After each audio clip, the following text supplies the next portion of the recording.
네, 그러면 미국 워싱턴 연결해서 이 회담 취소 배경 더 살펴보겠습니다. 손성민 특파원. 네, 워싱턴입니다. 하루 전만 해도 이 정도까지 분위기는 아니었던 것 같은데 전날 밤 8시에 최선희 부상 성명이 나오고 북한에서 그다음에 트럼프 대통령이 출근해서 10시에 이 취소 성명을 발표했단 말이죠. 이 성명 때문에 굉장히 화를 많이 냈다 이런 지금 얘기들이 나오고 있죠. 네, 최선희 부상이 미국과 펜스 부통령을 격하게 비난한 담화에 대해 트럼프 대통령의 화가 폭발했다고 합니다. 최 부상은 미국의 대화를 구걸하지 않겠다는 말도 했고 북한의 리비아식 결말을 경고한 펜스 부통령을 정치적으로 아둔한 얼뜨기라고 했는데요. 백악관 관계자는 이런 반응이 인내의 한계였으며 결국 정상회담을 취소하게끔 했다고 외신들이 전했습니다.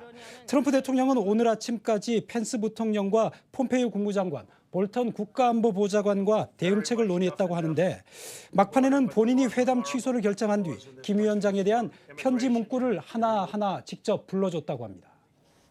네, 그 편지를 발표한 이후에 백악관에서 추가로 설명을 좀 했다고 하는데 어떤 내용인지 설명을 해주시죠.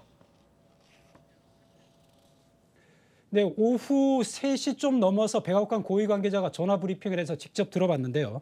정상회담 준비를 위해 지난주에 싱가포르에 백악관 실무팀을 보냈는데 북한은 나타나지도 않았고 그래서 수없이 연락을 취해봤지만 전혀 답이 없었다고 했습니다.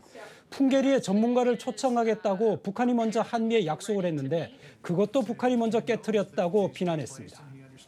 자, 최선희 부상 성명이 이제 빌미가 되긴 했습니다만은 그 미국하고 반응을 이렇게 보면 결국 핵을 포기하는 방법을 놓고 양측의 생각 차이가 굉장히 컸던 거 아닌가 이런 생각이 듭니다. 그렇게 봐야 할 것 같습니다. 최선희 담화는 표면적인 이유로 봐야 할 것 같고요. 트럼프 대통령이 그동안 완전한 비핵화와 신속한 일괄 타결을 주장해 왔었는데 이대로 가다가는 싱가포르 정상회담에서 얻을 게 없을 것 같다 이런 판단을 한 것으로 보입니다. 또 지난 8일 북중 정상회담 이후에 북한의 태도가 돌변했고 대미 비난이 본격화하는 상황에서 북한에 더 끌려가는 모양새는 트럼프 대통령으로서는 참기 어려웠을 것으로 보입니다. 지금까지 워싱턴에서 전해드렸습니다.